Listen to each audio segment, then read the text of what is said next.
نحمده ونصلي على رسوله الكريم أما بعد فأعوذ بالله من الشيطان الرجيم بسم الله الرحمن الرحیم۔ جو انسان دنیا میں اللہ کی رضا کے لیے دین کی خاطر کوئی بھی مشقت برداشت کرتا ہے، اللہ تعالیٰ اس کی اس مشقت کو ضائع نہیں کرتے۔ روایات میں آتا ہے حضرت ابو امامہ باہلی رضی اللہ تعالی عنہ اللہ کے نبی علیہ السلام کے پاس سے اپنی قوم کے پاس آئے۔ ان کی قوم کھانا کھا رہی تھی، وہ کہنے لگے ہمارے ساتھ کھانا کھاؤ۔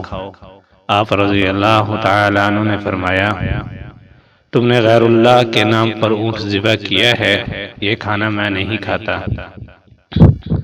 پھر ان کو اسلام کی دعوت دینے لگے۔ دعوت دیتے دیتے خشکی ہو گئی۔ فرمایا مجھے پانی تو پلا دو۔ انہوں نے کہا تو مر جا لیکن ہم تجھے پانی نہیں دیں گے۔ جب تپش بڑھی تو وہ وہیں لیٹ گئے۔ ان کے سر پر پگڑی تھی، وہ لپیٹ لی جیسے کہ کوئی آدمی مرنے کے لیے تیار ہو۔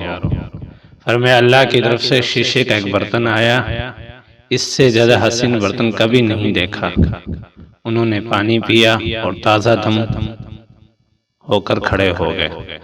قوم حیران ہوگی کہ کیا ہوا، اس کا پیٹ دیکھا، اس کی تازگی دیکھی۔ فرمایا اللہ نے مجھے جنت کا پانی پلا دیا۔ یہ دیکھ کر ساری کی ساری قوم مسلمان ہو گئی۔ حضرت ابو امامہ باہلی رضی اللہ تعالیٰ عنہ فرماتے ہیں اس پانی کو پینے کے بعد زندگی بھر مجھے پیاس نہیں لگی۔